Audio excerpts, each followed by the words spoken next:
आज की क्लास शुरू करते हैं। आज हम आप लोगों को कुछ बहुत ही इम्पोर्टेंट गणित से संबंधित जो नियम हैं जो परीक्षाओं में पूछे जाते हैं उनके बारे में डिस्कस करेंगे। तो उन नियमों को जानने से पहले कुछ छोटी छोटी चीज़ों को और जान लेते हैं। प्राकृतिक संख्या, पूर्ण संख्या, पूर्णांक संख्या, इन सारी संख्याओं को जानकारी आप लोगों को होनी चाहिए और मैं पिछले वीडियोस में वो आप लोगों को बता चुका हूँ। अभी आज हम पढ़ने जा रहे हैं समवर्क नियम, साहचर्य नियम, क्रम विनिमय नियम। इससे जुड़े हुए बहुत सारे सवाल आते हैं पेपर में, तो आज हम उसी के बारे में डिस्कस करेंगे। तो चलिए जल्दी से हम ये देख लेते हैं जो हमें बार बार संख्याएं आएंगी हमारे सामने। सबसे जो इम्पोर्टेंट है वो है प्राकृतिक संख्या यानी कि नेचुरल नंबर। मैं आपको बता चुका हूँ कि जो नेचुरल नंबर होती हैं वो 1 से शुरू होती हैं, 1 2 3 4 5 6। पूर्ण संख्या यानी कि फोल नंबर वो 0 से शुरू होती हैं, 0 1 2 3 4 और इनफाइनाइट तक जाती है। अगर पूर्णांक की बात करें तो ये 0 से दाहिनी ओर यानी 0 +1 +2 +3 और बाएं तरफ -1 -2 -3 इस तरीके से चलती हैं। यानी पूर्णांक धन में भी होते हैं, ऋण में भी होते हैं, शून्य पूर्णांक। अब हम जिन संक्रियाओं के बारे में पढ़ेंगे उन संक्रियाओं को समझ लेते हैं।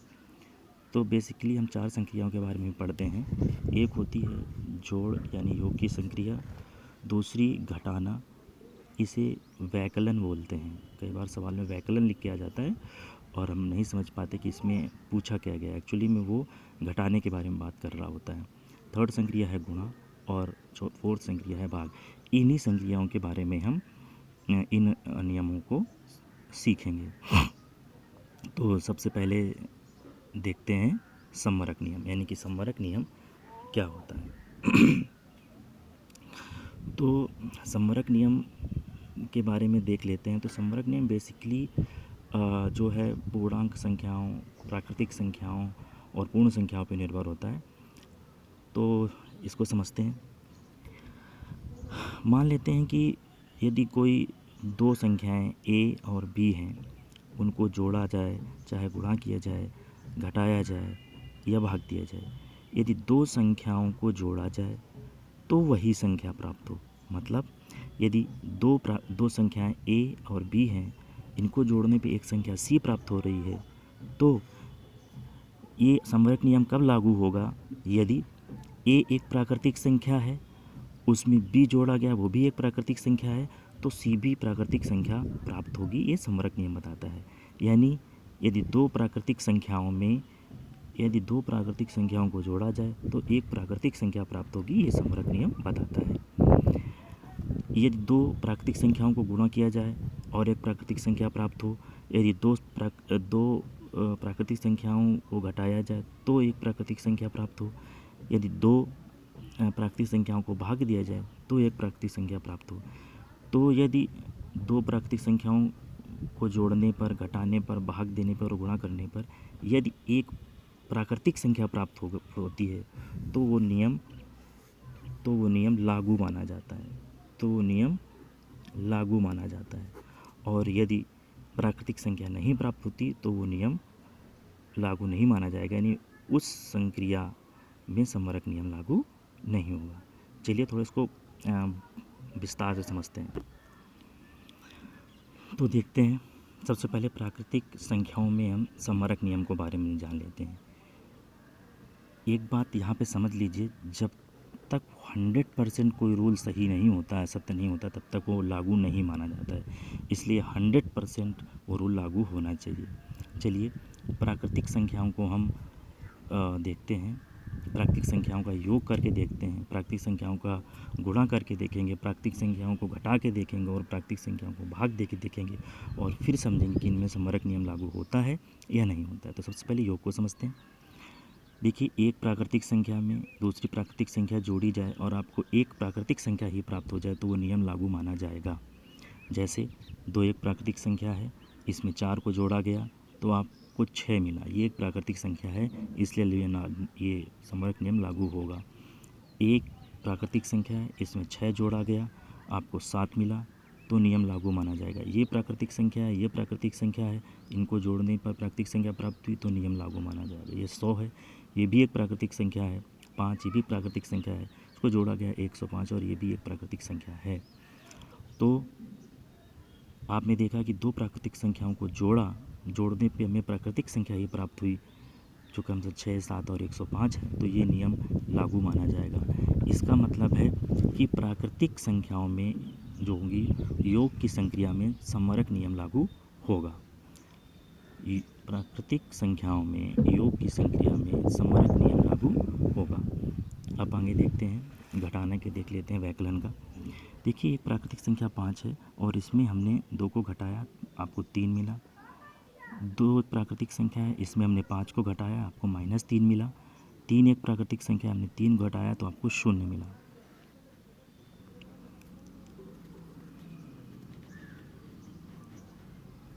आपको 0 प्राप्त होता है।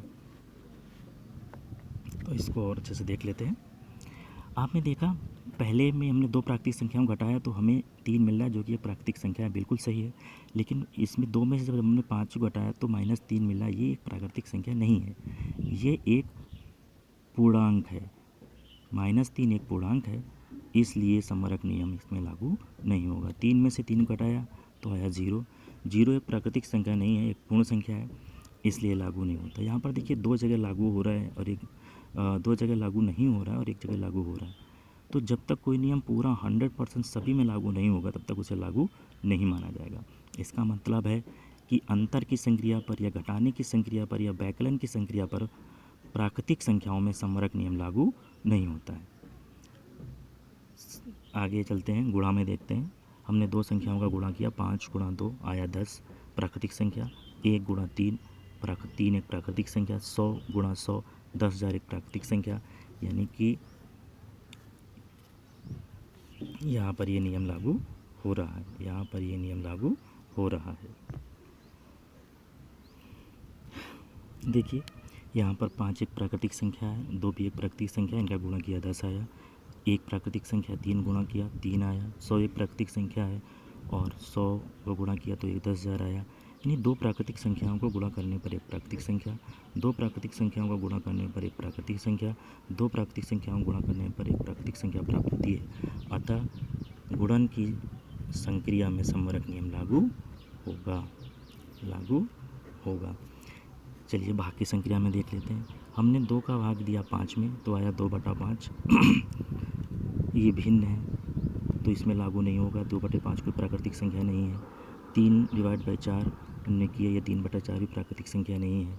कि पूर्ण संख्याओं के लिए सम्वरक नियम लागू होगा या नहीं होगा। पूर्ण संख्याओं के बारे में आपको पता ही है कि जो पूर्ण संख्याएं होती हैं वो 0 से शुरू होती हैं, 0, 1, 2 और इस तरीके से चलती हैं। तो पूर्ण संख्या, 2 पूर्ण संख्या लेते हैं। यदि एक पूर्ण संख्या में दूसरी पूर्ण संख्या को जोड़ा जाए और आपको एक पूर्ण संख्या प्राप्त हो तो सम्वरक नियम लागू होगा। जैसे एक पूर्ण संख्या है, इसमें 0 को जोड़ा गया तो 1 प्राप्त होगा, ये पूर्ण संख्या बिल्कुल सही। 0 पूर्ण संख्या, 0 एक पूर्ण संख्या, इसको जोड़ा गया 0 प्राप्त हुआ पूर्ण संख्या। 3 में 5 को जोड़ा गया 8 आया। इसका मतलब है यहाँ पर पूर्ण संख्या में पूर्ण संख्या को जोड़ा गया, पूर्ण संख्या में पूर्ण संख्या को जोड़ा गया, इस पूर्ण संख्या में इस पूर्ण संख्या को जोड़ा गया और यहाँ पर पूर्ण संख्याएँ प्राप्त हो रही हैं, इसलिए यहाँ पर सम्वरक नियम लागू होगा। यानी योग की संक्रिया में सम्वरक नियम लागू होता है पूर्ण संख्याओं के लिए। गुणा में देखते हैं। 1 का 0 में गुणा किया 0 आया, 0 में 0 गुणा किया 0 आया, 1 में 5 का गुणा किया 5 आया। तो ये यहाँ पर देखिए, ये पूर्ण संख्या है, ये पूर्ण संख्या है, आपको पूर्ण संख्या प्राप्त हो रही है। ये पूर्ण संख्या है, ये पूर्ण संख्या है, आपको पूर्ण संख्या प्राप्त हो रही है। ये एक पूर्ण संख्या है, ये एक पूर्ण संख्या है, आपको पूर्ण संख्या प्राप्त हो रही है। इसलिए गुणा की संक्रिया में सम्वरक नियम लागू होगा। गुणा की संक्रिया में पूर्ण संख्याओं के लिए सम्वरक नियम लागू होगा। चलिए अन्य के लिए देखते हैं, भाग और घटाने के लिए। तो यहाँ देखिए पूर्ण संख्या 1 है, 1 में हमने 5 का भाग दिया, आया 1/5 जो पूर्ण संख्या नहीं है। 1 में हमने 0 का भाग दिया, आया इन्फिनेटिव जो पूर्ण संख्या नहीं है। 5 में 5 का भाग दिया, जो आया 1 जो कि पूर्ण संख्या नहीं है, इसलिए इसमें सम्वरक नियम लागू नहीं होगा। ऐसे ही हमने वैकलन के बारे में देख लिया। तो हम देख रहे हैं कि वैकलन या घटाने के नियम में भी समरक नियम लागू नहीं हो रहा। यानी कि पूर्ण संख्याओं को अगर हम देखें तो सिर्फ दो संक्रियाओं में समरक नियम लागू होता है, एक योग की संक्रिया और दूसरी गुणा की संक्रिया। हमने प्राकृतिक संख्याओं के बारे में भी देखा था, तब भी हमने बताया था कि योग और गुणा की संक्रियाओं में जो है समरक नियम लागू होता है, वही पूर्ण संख्याओं के लिए भी योग और गुणा के लिए समरक नियम लागू होता है। बाकी जो है भाग और घटाने के लिए या भाग और व्याकलन के लिए जो है समरक नियम लागू नहीं होता है। चलिए देखते हैं क्रम विनिमय नियम को समझते हैं। देखिए क्रम विनिमय नियम को भी जो है हम इन्हीं चारों संक्रियाओं के आधार पे देखेंगे, योग, गुणा, घटाना और भाग। जैसा कि आप नाम से ही समझ रहे हैं, क्रम विनिमय, विनिमय मतलब बदलना, क्रम मतलब क्रम। यहाँ पर केवल हम क्रम को बदल के देखेंगे, ठीक है।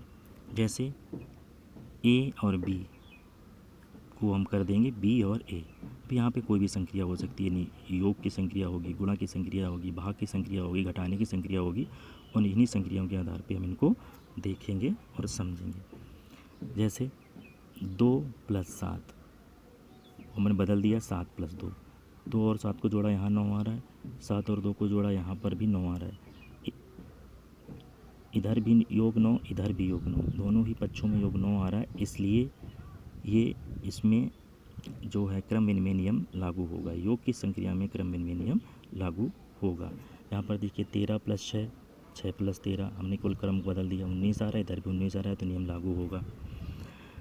गुणा की संक्रिया में देखा 5 × 7, यहाँ पर 7 × 5, यानी कि यहाँ पर 7 पहले है, सॉरी 5 पहले है 7 बाद में है, यहाँ पर 7 पहले है और 5 बाद में है, 35 यानी दोनों का ही गुणनफल 35 आ रहा है। यानी कि इस पे जो है गुणा की संक्रिया में क्रम विनिमय नियम लागू होता है। चलिए देखते हैं घटाने की संक्रिया में। 4 में हमने 2 घटाया, अब क्रम बदलेंगे, 2 - 4, यहाँ पे आया 2, यहाँ आया -2। देखिए अब ये बराबर हैं क्या? नहीं बराबर हैं। अगर बराबर नहीं है तो इसमें फिर क्रम विनिमय नियम लागू नहीं होगा। तो घटाने की संक्रिया में क्रम विनिमय नियम लागू नहीं होगा। हम भाग की संक्रिया में देख लेते हैं। 8 + 2 = 2 / 8, यानी अब 8 में हमने 2 का भाग दिया, मिला 4। यहाँ पर 2/8 यानी 1/4। इसको हल किया बाएं पक्ष को तो 4 आया, दाहिने पक्ष को हल किया तो 1/4 आया, जो कि बराबर नहीं है। इसलिए भाग की संक्रिया में क्रम विनिमय नियम लागू नहीं होता। आपने समरक नियम देखा, योग और गुणा में लागू होता है, पूर्ण संख्याओं के लिए और प्राकृतिक संख्याओं के लिए भी। क्रम विनिमय नियम देखा, ये भी योग की संक्रिया और गुणा की संक्रिया पर ही लागू होता है, अन्य संक्रिया पे लागू नहीं हो रहा है। तो इस बात को ध्यान रखना है और समझ के चलना है। क्रम विनिमय नियम में केवल क्रम को चेंज करना है, पहली संख्या की जगह दूसरी संख्या और दूसरी संख्या की जगह पहली संख्या, और इस तरीके से इन प्रश्नों को हल करना है। चलिए देखते हैं साहचर्य नियम। अभी तक हमने क्रम विनिमय नियम को देखा था। क्रम विनिमय नियम में केवल 2 संख्याएं होती थी और उनको हम क्रम चेंज कर देते थे। साहचर्य नियम में 3 संख्याओं को लेकर लागू करने की कोशिश करेंगे। संक्रियाएं वही रहेंगी, जोड़, गुणा, घटाना और भाग। चलिए देखते हैं। यहाँ पर हमने 3 संख्याएं ली, a 2 + 3 + 4, और इधर लिया हमने 2 + 3 + 4। दोनों तरफ एक ही संख्या, बस अंतर क्या है, इधर हमने पहले ब्रैकेट लगा दिया और इधर बाद में ब्रैकेट लगा। इसका अर्थ ये है कि यदि ब्रैकेट जिसमें लगा होता है वो पहले हल करा जाता है, यानी कि ये वाला पोर्शन पहले हल किया जाएगा और यहाँ पर ये वाला पोर्शन पहले हल किया जाएगा। तो अगर इसको हम हल करें तो 2 + 3 आया 5 और इधर आ गया 4, इनको जोड़ा तो आ गया 9। यहाँ पर देखिए इसमें ब्रैकेट लगा है, इसलिए सबसे पहले हम इसको हल करेंगे तो 3 और 4 हो गया 7 और ये 2 तो ये 9। यानी कि चाहे इधर से शुरू करें या फिर इधर से शुरू करें, दोनों तरीके से शुरू करने पर जो है योग बराबर आ रहा है, इसलिए इसमें साहचर्य नियम लागू होगा। गुणा की संक्रिया में भी ये देखते हैं, 2 × 3 × 4, 2 × 3 × 4। हमने यहाँ पर पहले इसको सोल्व किया और इधर में पहले इसको सोल्व किया, यानी कि 2 × 3 6 या × 4, यहाँ पे 2 12, तो ये 24 आ गया, यहाँ पर भी 24 आ गया। यानी कि अगर हम पहले इधर से हल करें या इधर से हल करें, गुणा बराबर आएगा, तो यहाँ पे जो क्रम विनिमय नियम लागू होगा। और यदि ये बराबर नहीं आता, यदि ये बराबर नहीं आता तो क्रम विनिमय साहचर्य नियम लागू नहीं होगा। यानी कि अगर ये इसके बराबर आ जाएगा तो साहचर्य नियम लागू होगा, और यदि बराबर नहीं आएगा तो साहचर्य नियम लागू नहीं होगा। देखते हैं घटाने की संक्रिया पे।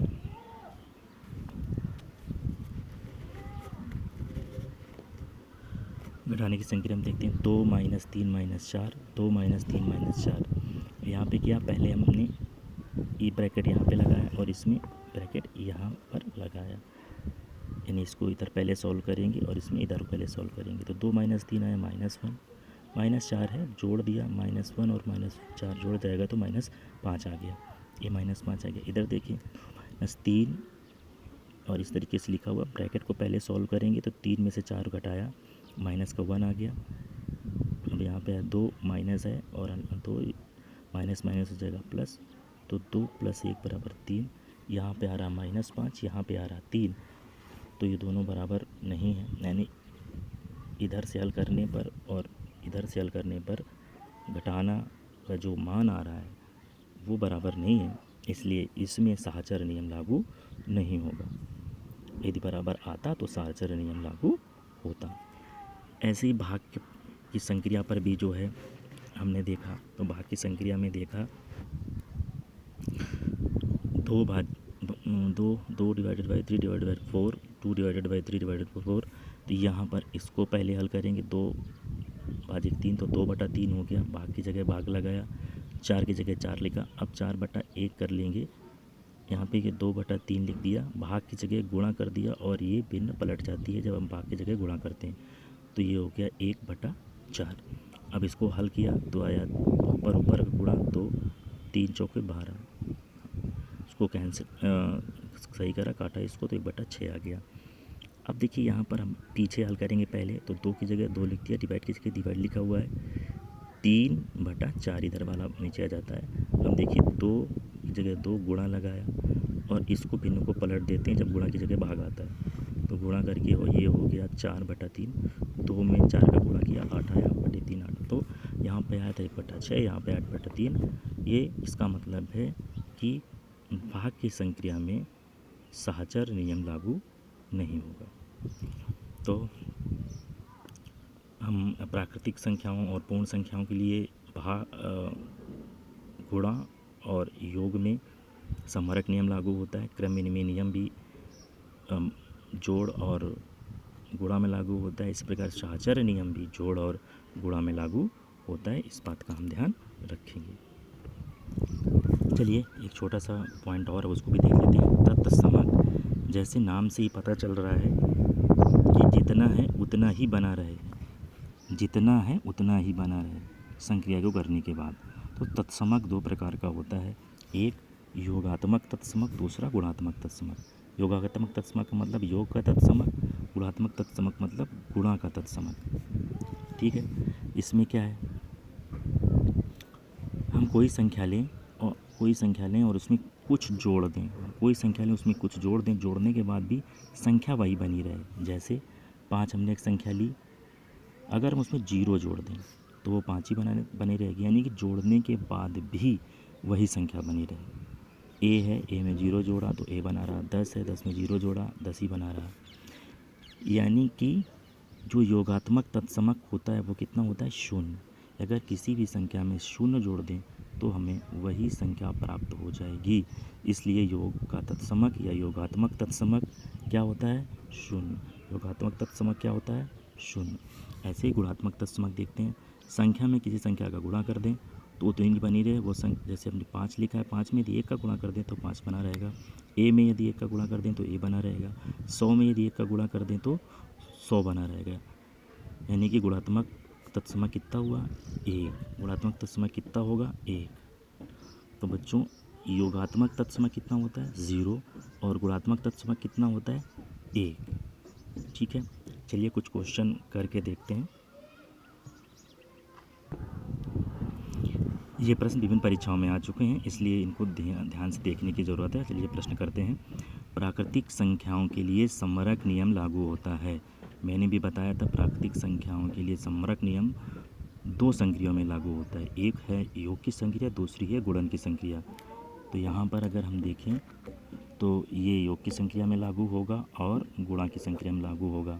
तीसरा ऑप्शन है भाग, चौथा ऑप्शन है व्याकलन। अब देखिए यहाँ पे है योग और गुणा दोनों, तो हमारा ऑप्शन कौन सा सही हो जाएगा? पाँचवें ऑप्शन में योग और गुणा दोनों दिया है, इसलिए प्राकृतिक संख्याओं के लिए समरक नियम योग व गुणा दोनों में लागू होगा। नेक्स्ट क्वेश्चन है, निम्न कथनों में से कौन सा पूर्णांकों के लिए सत्य है? पूर्णांकों के लिए सत्य नहीं है। ये बच्चों ध्यान देना, कई बार नहीं शब्द ले लेता है और वहाँ पे कन्फ्यूजन हो जाती है। भाग क्रम विनिमय होता है, मैंने बताया था कि भाग क्रम विनिमय, मैंने बताया था सिर्फ योग और गुणा क्रम विनिमय नियम लागू होता है और बाकी नहीं लागू होता। और ये कह रहा है कि भाग क्रम विनिमय नियम लागू होता है, इसका मतलब ये रॉन्ग है। एक गुणात्मक तत्समक है, बिल्कुल सही है। एक गुणात्मक तत्समक में मैंने भी बताया 0 योगात्मक तत्समक होता है और एक गुणात्मक तत्समक होता है। वैकलन क्रम विनिमय नहीं है, हमने भी बताया था क्रम विनिमय नियम केवल 2 ही में लागू होता है, योग और गुणा। तो वैकलन क्रम विनिमय नियम नहीं है, बिल्कुल सही है, सही बात बोल रहा है। गुणन साहचर्य होता है, मैंने बताया था योग और गुणन में साहचर्य नियम लागू होता है, तो ये भी सही है। तो इसमें निम्न कथनों में कौन सा पूर्णांकों के लिए सत्य नहीं है? ये नहीं सत्य है। क्या कौन सा नहीं सत्य है? भाग क्रम विनिमय है ये वाला, तो इसका आंसर हो जाएगा ए। बाकी ये भी सही है, ये भी सही है और ये भी सही है। नेक्स्ट क्वेश्चन में हम नेक्स्ट क्वेश्चन देखते हैं। लिखा है संख्यात्मक व्यंजक 3/5 प्लस माइनस 7/8 बराबर 25/26 दिखाता है। अगर हम 3/5 देखें तो ये क्या है? 3/5 एक भिन्न है, 7/8 भिन्न है, 25/26 भी भिन्न है। ठीक है, परिमेय की बात करें तो देख लेते हैं ये 3/5 परिमेय होगा कि नहीं। बिल्कुल, मैंने बताया था कि परिमेय कैसे पहचानते हैं। ऊपर भिन्न के रूप में लिखा है, बिल्कुल लिखा है। 3 गिनती में आता है कि नहीं आता? आता है। 3 गिनती में आता है। 5 गिनती में आता है कि नहीं? बिल्कुल आता है।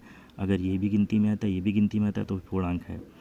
तो ये भी पूर्णांक, ये भी पूर्णांक, तो ये परिमेय। -7 पूर्णांक और 8 पूर्णांक, तो ये भी परिमेय। 25 पूर्णांक 56 पूर्णांक, ये भी परिमेय। यहाँ पर आपने देखा कि एक परिमेय संख्या में दूसरी परिमेय संख्या को जोड़ा गया है, यानी योग किया गया है, तो परिमेय संख्या प्राप्त हो रही है। तो इसको देखते हैं ऑप्शन के, परिमेय संख्याएं योग के अंतर्गत समृद्ध होती हैं। आपने यहाँ पर देख लिया, क्या बात करी गई है? योग की। क्या बात करी गई है? योग की। ये परिमेय संख्या, ये परिमेय संख्या और परिमेय संख्या, ये 2 परिमेय संख्याओं को जोड़ने पर परिमेय संख्या प्राप्त होती है, तो वो समरक नियम में लागू होगा। तो किस में लागू हो रहा है? योग की संख्या पे। व्याकलन में नहीं लागू होता। गुणन में परिमेय संख्या गुणन के अंदर समृद्ध होती है। यहाँ पे जो क्या बात कर रहा है? योग की बात कर रहा है। किसकी बात कर रहा है? योग की। तो इसमें ये होगा। इसमें व्याकलन है नहीं, यह व्याकलन नहीं है, गुणन भी नहीं है, विभाजन भी नहीं है। तो किसकी बात कर रहा है? योग की। यहाँ पे क्या है? योग। एक परिमेय संख्या में दूसरी परिमेय संख्या को जोड़ा गया तो परिमेय संख्या प्राप्त होगी, ये समरक नियम बताता है। तो ऑप्शन नंबर ए आपका सही होगा। चलिए बच्चों, आज की क्लास काफ़ी लंबी चल गई। आप लोगों से रिक्वेस्ट है कि आप सारे लोग क्वेश्चंस को हल करें। अब इस तरीके से आगे बढ़ते जाएंगे। 1-2 दिन से जो वीडियो नहीं आ पाए, अब रेगुलर आपको वीडियो प्राप्त होते रहेंगे। टेलीग्राम चैनल को में आप लोग सारे लोग जुड़ जाइए और जो भी आपके जानने वाले बच्चे हैं उनको जोड़िए।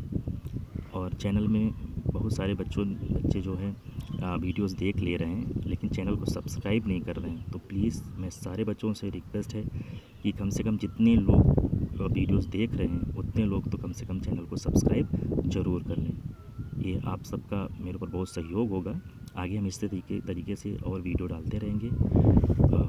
आप सब लोग तैयारी करते रहिए और लगे रहिए, सफलता ज़रूर मिलेगी।